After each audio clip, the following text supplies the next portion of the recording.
So welcome to this quick broadcast on how to post a review on FringeReview. And basically what I'm going to do is screen share on this broadcast and show you all you need to do. So let's try and do that now. So imagine that you've seen a show and you're ready to post your review. On FringeReview, that means that the show that you're going to post is going to be at least recommended. If the show is less than recommended, of course, according to our policy, we don't publish those reviews. We offer that feedback privately, and there's a separate process for that. This particular video is going to show you how to post a review that is going to be at least a recommended rating. So I'm screen sharing now, hopefully. There we go. So hopefully you should see that.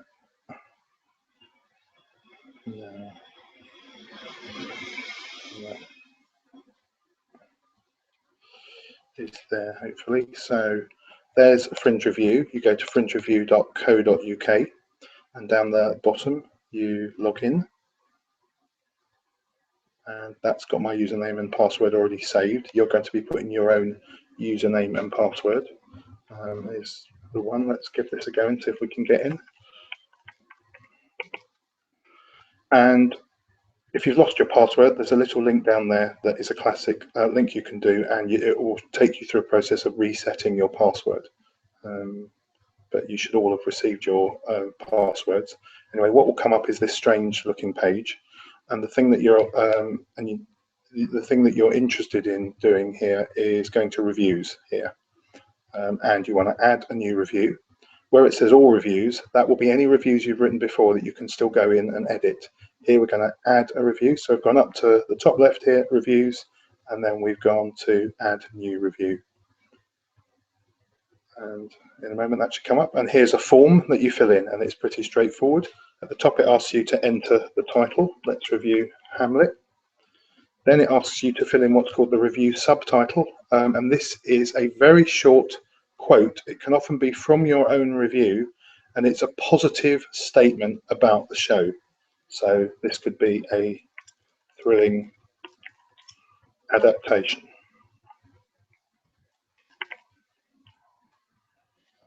Something descriptive, something short, something they may put on their posters, and on FringeReview, those are all collected together in an A to Z of the review, so it's a memorable quote about the show. Then we've got the artist name or the company name, so that could be Royal Shakespeare Troupe, the RST I've called it. If it's an individual, you'll just put their name, George Smith. Don't leave any of these fields empty, please. Please fill them all in. The venue, that's the venue hosting this performance. And say up in Edinburgh, you don't need to put the particular studio or theatre one. You would probably just put, the Bedlam. Does the venue have a website that you can easily find? If it does, you're going to click Add Website. If it doesn't, then you just don't tick that box.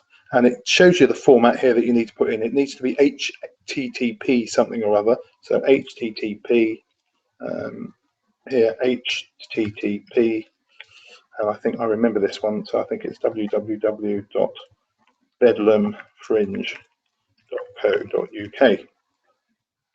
Then, this is called star ratings, because we don't actually do stars anymore. So basically this is giving you an offer of not published, but you wouldn't even be on this form if you weren't publishing it. So you've basically got three things here: recommended, highly recommended, or outstanding. And remember, on FringeReview's resources, you can find out descriptions of what they are. Let's say we're going to highly recommend this show. There it puts the rating. Then we've got the review lowdown, and the review lowdown is just a short summary of your show details. So this isn't something that's going to have judgment in it. This one is, this is a premiere at the Fringe. Sorry, at the Fringe. The play is transferring after its run to the XXX Theatre London. It is directed by, you might even have just some of the text taken from the Fringe's own listing there. The lowdown is just a bit of an essential summary of what the show's about. Then this box is the main review, and people do this differently. You can type your review into there. It's probably better to have it backed up somewhere, so I'd have it backed up on Word. But if you do paste it into this form, you need to paste it in without formatting. But this does regularly save now, so you can pretty much type it in to this box. Ignore add a contact form, ignore add media at this stage. Just type your review in there. And just to summarize that, remember, a Fringe review needs to be at least 350 words. If you're giving the show an outstanding rating, you're going to need to write more to justify it, to compare it to other work and say why it's outstanding. So an outstanding review is going to be at least 500 words. And essentially the 4 ingredients of one of our reviews are going to be, part 1 is going to be a bit like the lowdown, a bit of a summary again of what this show's about, without spoilers.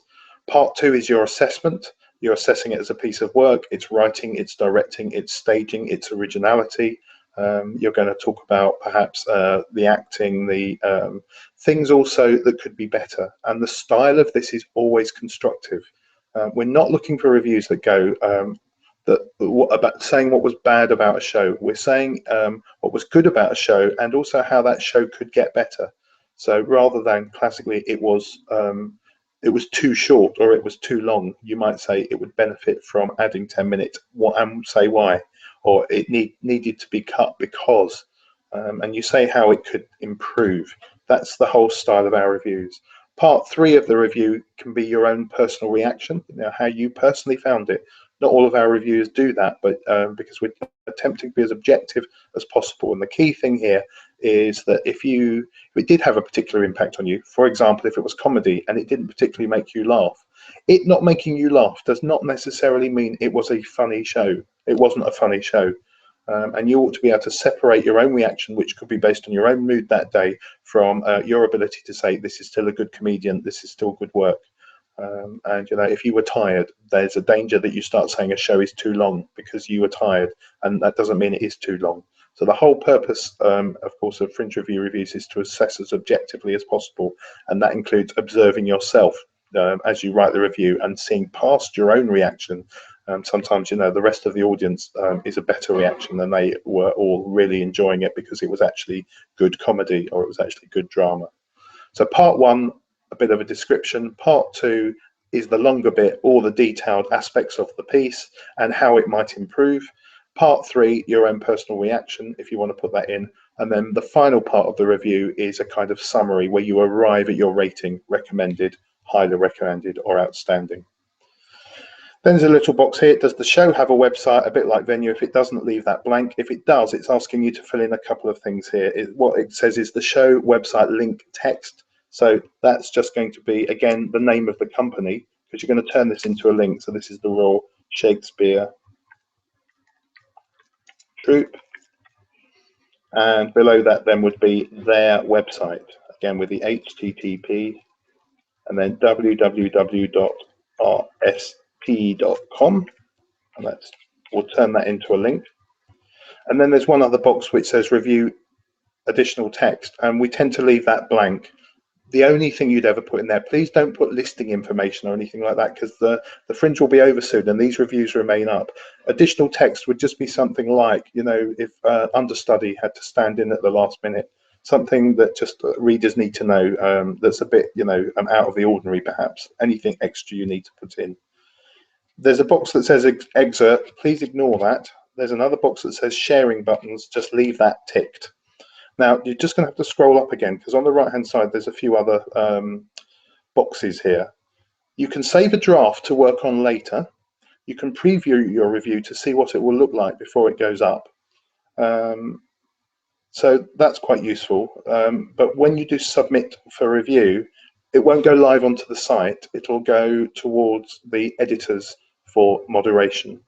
And the way Fringe Review works is, we require you to really check your own reviews, to check them for spelling, check them for grammar, so that our sub-editor does not have to sit up all night checking things. So please don't write lazily. Please do write very, very diligently, check everything. There's a built-in spell checker in the review box itself, but get as much of that right as you can, please. Then there's festivals. In this case, we're going to click Edinburgh Fringe. They're all there. And then there's a box here, which is the different genres.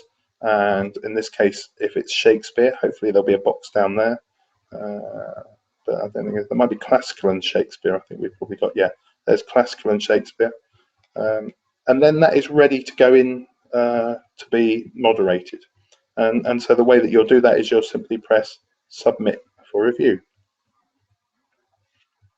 And that will go through to be reviewed. Now, if you've not filled any bit of the form correctly, you'll notice up here it says validation failed. One or more fields below are required. So you head down, and what you'll notice is it's noted that this is a blank review. So I should have put some text in there. So I'm just going to write my review, which would be my 300 words. And then you try the form again. So it's quite intelligent. This time I'll submit it for review. A little clock comes up, and hopefully that will go through and tell me it's gone through, which it has. So that's now through. And if I go to all reviews there, when that review has gone live, it won't say pending. At the moment it says pending, but you can still go in and you can edit it. And the way that you would edit it is you would simply, or you can click on the box and you've got the opportunity to edit that review, and that's quite useful.